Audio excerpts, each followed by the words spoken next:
Hello, First Violins. This is your discussion video for Tangerine Rag. I've made some notes about the things that I want to talk about in this video because I have to make 15 discussion videos today. So hopefully by making lists, all of these things will go pretty smoothly. And then tomorrow I will try to make all of the play-along videos. So, Tangerine Rag, you guys are doing great so far. I haven't heard you in a little while, but the beginning was really solid last time I heard it. The only spot that was starting to give us a little trouble when you ran the first half was measure 17. Everybody has the same rhythm in measure 17, but you guys have the extra tricky wrench thrown in that you've got to switch from B natural to B flat. So remember that B natural is on your tape, B flat is actually back here. It's not kind of swimming around somewhere behind the tape, it's actually quite far away from the tape. So you're playing B natural, T-ta, T-ta, ta in measure 17. So, measure 21 is the next thing to just kind of keep in mind. This was going really well, but just remember that all the violins and violas have the same rhythm here, and then the cellos have their little solo at the end of each bar. So make sure that the last quarter note, the last note of every little unit that you play is short, so that we can hear the cellos fill in the beats that follow what you do, because it's kind of a little call and response thing between the upper strings and the cellos. So we want to hear them, give them a chance. The next thing, measure 27, the editor was super helpful. If the big old fat natural sign next to the C was not enough to make you remember how to play C natural, he put an arrow down on it. So make sure that in measure 27, you're playing open A, first finger, low 2. Now this is something to keep in mind, that high 2 is up here on the tape. This is C sharp. This is what you have been playing if you've had any C sharps up until this point. C natural is actually way back here by your first finger. This is a low 2. Low 2 is not slightly below the tape. It's actually back here by your first finger. So look at how much there's like a finger's worth of space between low 2 and high 2. So make sure that anytime you have C natural, you get it all the way back here. Anytime you have low 2, it's back here next to your first finger, not somewhere in like no man's land, that if you were supposed to be playing high 2, it's on the tape. If you're supposed to be playing low 2, it's back here. If it is anywhere in the middle, it's a wrong note, no matter what note you were trying to play. So make sure that you get the hang of playing low 2, because you get a lot of it in the second half of this piece.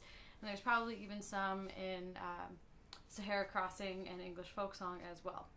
So, onwards to the key change at measure 45, because everything from 29 until 45 is the same as the beginning.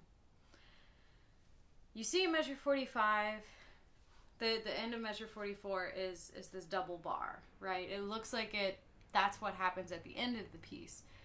In fact, 44 is the end of the piece when you go back and repeat it from the top. But you see that at measure 45, the key is different. If you look at what's going down the page after measure 45, there's only one sharp in the key signature, not 2. And measure 45 should actually even give you a little natural on the C space to let you know C's are natural now. This doesn't actually affect you until measure 51, but just so you know what a key change is, It's when notes are changed. Just like you have a key signature, a key change is when that key signature changes, and those are new instructions for you to follow. So what is most important at 45 though is all of the finger gymnastics that your first finger's got to do, because we're switching between B natural and B flat a ton now. And in this particular section, the editor has given you arrows over like almost every single B, so that you know, hey, this is B natural, this is B flat, B natural, B flat, in case reading the accidental next to the note isn't enough for you. If your brain can't process that fast enough, you get this visual cue of a downward arrow or an upward arrow. So measure 45 is a really, really difficult place that you're going to have to practice. Everybody has the same rhythm here, but again, being first violins, you have the most difficult notes. So that goes all the way to the fine, really. Everybody has the exact same rhythms, but you guys have the most sliding around and crazy notes to be dealing with. Let's see, what else? I've written, I can't read my own handwriting.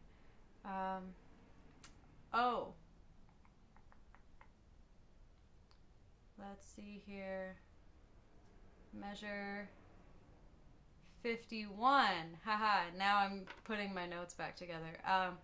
Measure 51, you have a C sharp. So that is a high 2. And it looks like the editor did not give you an arrow pointing up to remind you that it is a high 2. So you can go ahead and draw that in if you want, because you've been in this, C's are natural mode, and then I think that's the first C you have since the key change, and it's C sharp. So that's like a really cruel trick that the composer played, that he's gonna change the key signature so that you're like, all right, cool, all C's are natural, and then the first C that you have is C sharp. So make a note of that. And then C natural in measure 57. This is in the middle of a really tricky passage, because in 56 you've got a 1 that's on the tape. Let me see if I can pluck these. And then open D, 3, high 1, or regular 1, low 2.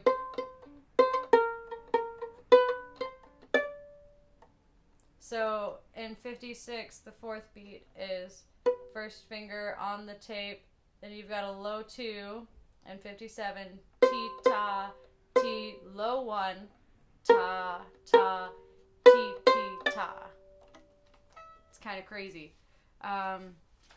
So be sure that you can do that lick really well, because again, all of the strings have the same rhythm here, but they don't have as many tricky notes as you do. So they've got this rhythm down and they've got their notes down. They're just going to slam through it. So make sure that you don't get behind.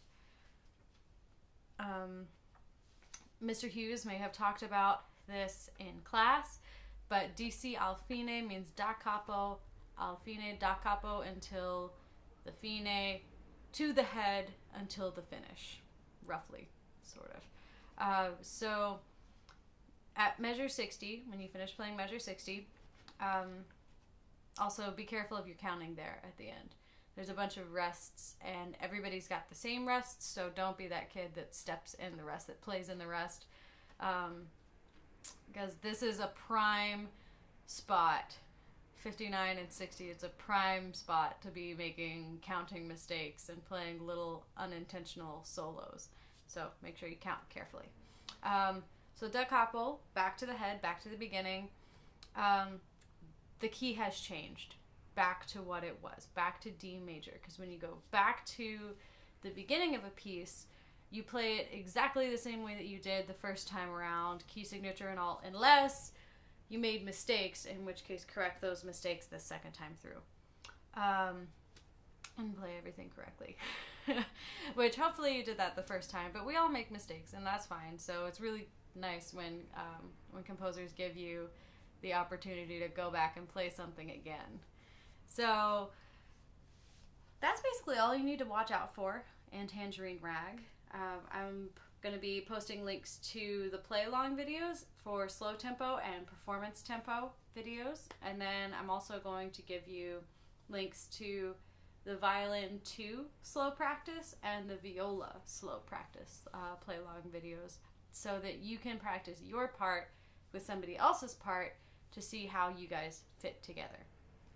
I really encourage that you do that. It also counts as your 5 slow practice times. I'd like you to do the slow practice videos at least 5 times. You can do the Violin 1 practice video like 2 or 3 times, and then go play along with one of the other slow practice videos, and it'll count as your 5 times through slowly, because if you can make sure that you're getting everything correct when you play it slow, then you won't be making as many mistakes when you go faster. But if you don't practice everything perfectly slowly first, then you can practice in some really bad habits and mistakes if you just try to slam through and play it fast. So I will see you in the next video. Happy practicing.